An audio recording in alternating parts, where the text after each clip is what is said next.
24 अप्रैल 2023 को जब उमेश पाल का कत्ल किया गया था तो उस वक्त वारदात को अंजाम देने वाले माफियाओं को लगा होगा कि अब उमेश पाल का खेल खत्म हो गया है। अतीक चैन की नींद सोएगा क्योंकि राजूपाल हत्याकांड के गवाह उमेश पाल का नामो निशान मिट चुका है। लेकिन प्रयागराज शूटआउट की वारदात को अंजाम देने वाले माफियाओं को अब एहसास हो रहा होगा कि उन्होंने पंगा गलत ले लिया है। योगी सरकार उन्हें पाताल से भी ढूंढ कर निकाल लेगी और अगर उन्होंने पुलिस पर गोली चलाई तो उसका अंजाम एक ही होगा। उमेश पाल हत्याकांड के करीब 48 दिन बाद अतीक अहमद के बेटे असद और शूटर गुलाम को मिट्टी में मिला दिया गया है।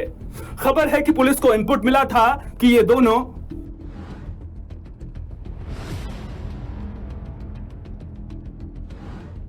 झांसी में अतीक को छुड़ाने की प्लानिंग कर रहे थे। प्रयागराज से 420 किलोमीटर दूर झांसी के पारिछा डैम में दोनों का एनकाउंटर कर दिया गया है। जैसा कि आप सभी अवगत हैं कि इस घटना के संबंध में पुलिस की वारंट बी लेके टीम दो महत्वपूर्ण जगहों पर गई थी तथा साबरमती तथा बरेली से जो इसमें दो साजिशकर्ता नामजद थे एफआईआर में, उनको लाया गया था।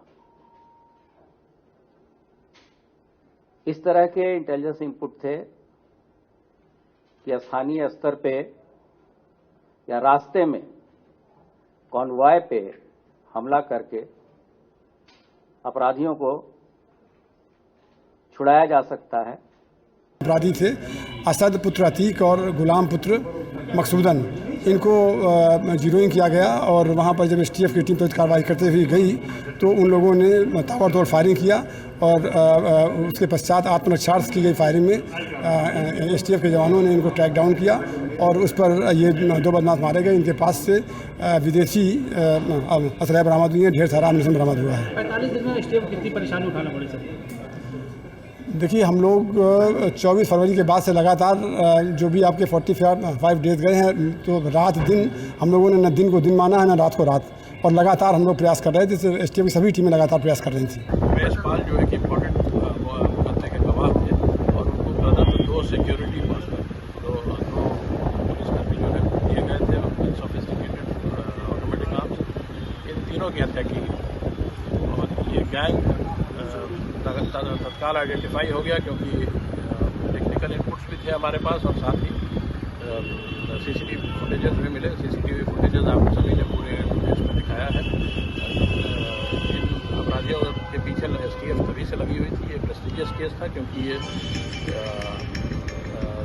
कानून व्यवस्था सिस्टम के जड़ पर प्रहार था जब एक इम्पोर्टेंट विटनेस का मर्डर हुआ और आज फाइनली इन्हें ट्रैक डाउन करके और उत्तर प्रदेश एसटीएफ ने इन्हें आज मार दिया। पुलिस कह रही है कि ये दोनों अतीक को छुड़ाने की फिराक में थे लेकिन खुद ही यूपी एसटीएफ के शिकंजे में फंस गए। चलिए अब हम आपको बताते हैं कि उमेश पाल हत्याकांड में इन दोनों का आखिर क्या किरदार था। असद अहमद उमेश पाल मर्डर केस का मास्टरमाइंड था।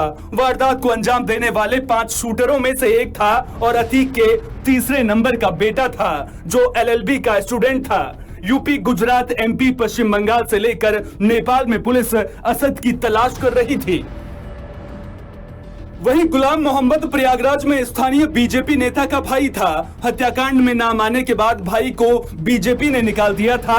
सीसीटीवी में दुकान के अंदर जो खड़ा नजर आ रहा था वो गुलाम मोहम्मद ही था जो असद का बेहद करीबी माना जाता था।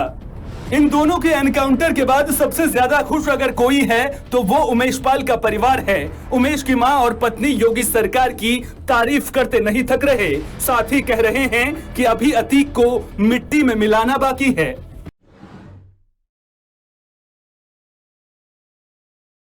तो मैं माननीय मुख्यमंत्री जी को धन्यवाद देती हूँ जो उन्होंने आज इतना बड़ा फैसला को अंजाम दिया।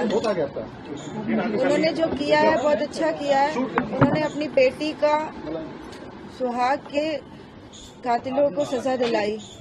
मैं उनका बार बार आभार व्यक्त करूंगी कि वो पिता समान सब है उन्होंने जो किया बहुत अच्छा किया। क्या लगता है इंसाफ हो रहा है अब?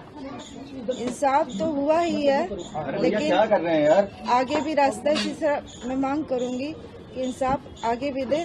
और जो पुलिस कर्मचारी हैं उन्होंने बहुत सहयोग किया, बड़ी प्रतिष्ठा के बाद, बड़ी मशक्कत के बाद इस तरह का सुनने को मिला।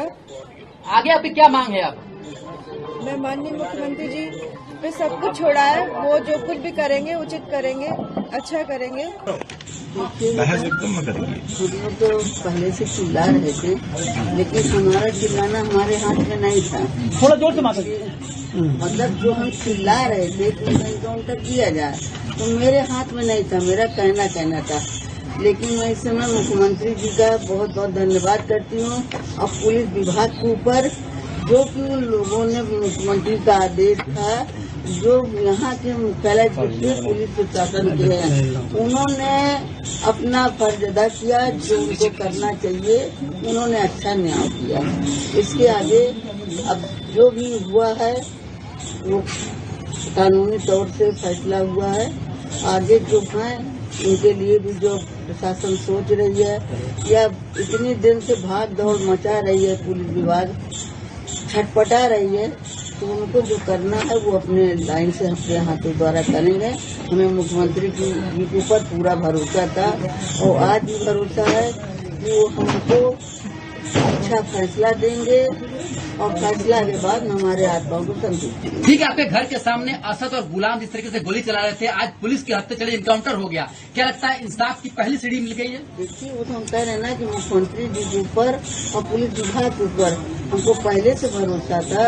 अब वो भरोसा आज मुझको दिखाई दिया कि मेरे बेटे से 2 हत्यारे मारे गए। आगे आप क्या चाहते हैं, किसका एनकाउंटर देखना चाहती हैं? देखिए बेटा, यही है कि जो भी आज पुलिस प्रशासन ने किया है और ऊपर मुख्यमंत्री जी का आदेश था, बस इसी तरह ये करते रहे, हमारे आत्मा को संतुष्टि। माता जी, अतीक को लेकर क्या चाहती हैं? अतीक और जो अशरत है उसको लेकर क्या चाहती हैं आप? देखिए, अभी हमने कोर्ट का सुना है, उसको जो है तो पुलिस रिमांड पे ली है।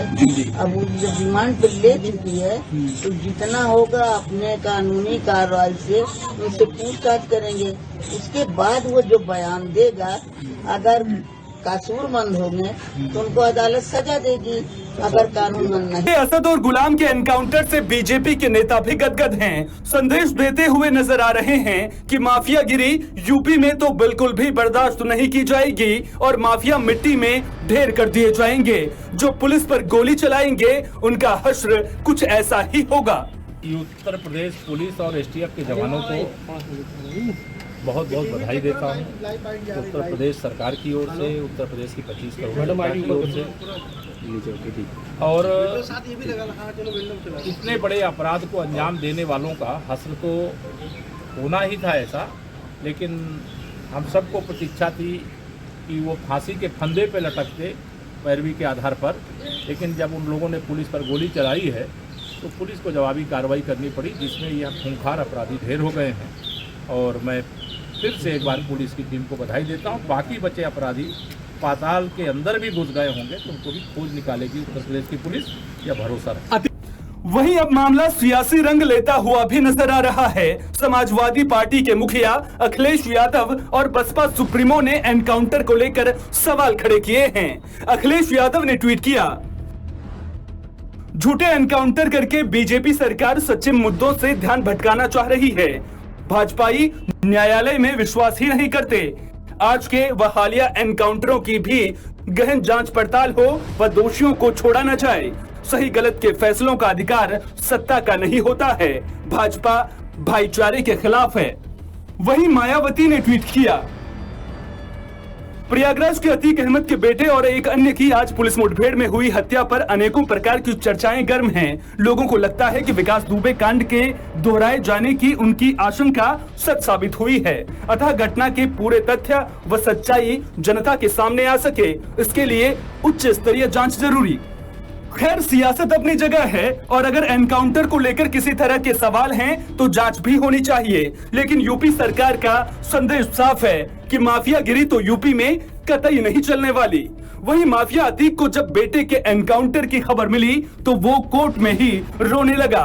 कोर्ट से अतीक अहमद को हिरासत में भेज दिया गया है। अब तक यूपी पुलिस और एसटीएफ प्रयागराज शूटआउट में शामिल 4 बदमाशों का एनकाउंटर कर चुकी है।